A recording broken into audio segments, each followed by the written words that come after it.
Up next on our special menu is the main course, a herb-crusted rack of lamb. We have some of the best lamb produce in the world.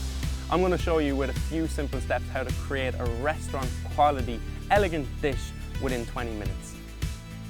So if you really want to impress your guests further, let's start off by firstly French trimming the rack of lamb. It's actually very easy.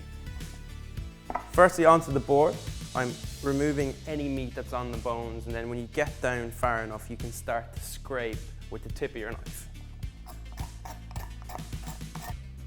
So there you have it, a perfectly French trimmed rack of lamb. Now when I was in restaurants we used to go that one step further and get some sandpaper out and sand down the bones, but for us this is perfect. I'm going to cut it in half, so score the skin just really lightly. Okay, straight onto a plate.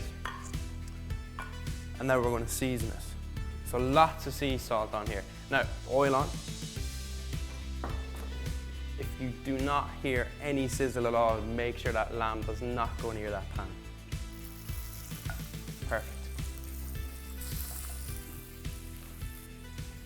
Okay, so the reason for sealing the lamb here at this stage is locking in the colour, the flavour and the juices. This takes about 3 to 4 minutes. Just remember, no colour means no flavour. Okay, we're ready for the oven. Good hot oven, 190 degrees. And we're going to let that bake away for 12 minutes. Now for the crust. We've got stale bread. So the reason for the stale bread is that it coats the lamb much nicer and goes way crispier. Fresh thyme. This cuts through the mustard which we're going to brush on the lamb once it comes out of the oven. Fresh parsley just gives that bright green, vibrant colour that you need. So you got your lid on.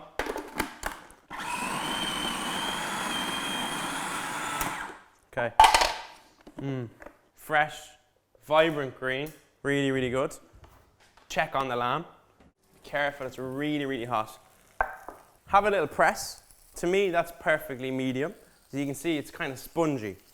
And all we do now is, while it's hot, get some Dijon mustard. So the reason for the Dijon mustard is that it complements the lamb flavour and allows the crust to stick to it. But once you've that done, the lamb needs to rest. This is not an option, you need to let the lamb rest at this stage. The reason for that is that it tenderises the meat, allows all the juices to come back in. So just set it aside and then we're going to reheat that later. So now that the lamb is resting, we can crack on with the sauce. Every recipe needs a garnish and a sauce to go with it. For this one, we've got an absolutely gorgeous red wine jus. This is a master recipe, but it can be adapted to whatever meat you're using. Put a saucepan onto a high heat and let it get really hot. Add in half a glass of red wine and allow that to reduce by half. Next, add in the rosemary, thyme and balsamic vinegar and again allow the liquid to reduce by half. Then add in some honey to sweeten. Next, add in some beef stock and bring it to the boil. Thicken it with corn flour. Strain it through a sieve and leave it on a low to medium heat to simmer until you're ready to serve. So now you're onto your sweet potato fondant. You may not have seen these actually unless you're sitting in a fine dining kind of restaurant. They're actually very, very simple to make. So we just slice nice rounds of sweet potato. Now you can use ordinary potato as well. So you get yourself a little cutter and then you press just like that. So you get left with this lovely little fondant. So straight into a pot. So now time for the emulsion. You've got a knob of butter and then some chicken stock. So the fat and the stock combines together and really intensifies the flavour in here. So the leftovers, remember our master recipe for a puree. Keep that in your fridge or even freeze it down and use it as a puree again.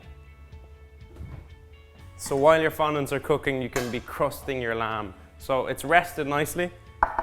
Grab your crust, straight in. That goes straight into the oven for 2 to 3 minutes to crisp. So then we have a few little pearl onions here. Let them heat through. Remove the fondants at this stage. Now they're fully cooked through, they're nice and soft. They go into this pan and we just want to crisp the outside.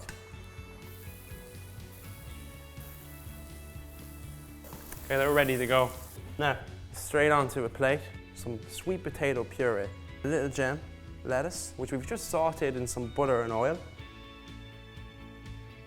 So your sweet potato fondant, your pearl onions, your rack of lamb sits on. Gorgeous. Finish this off with your jus. So when it comes to cooking that special meal, this rack of lamb is the perfect dish. It looks great, tastes great, and is a perfect recipe to add to your repertoire.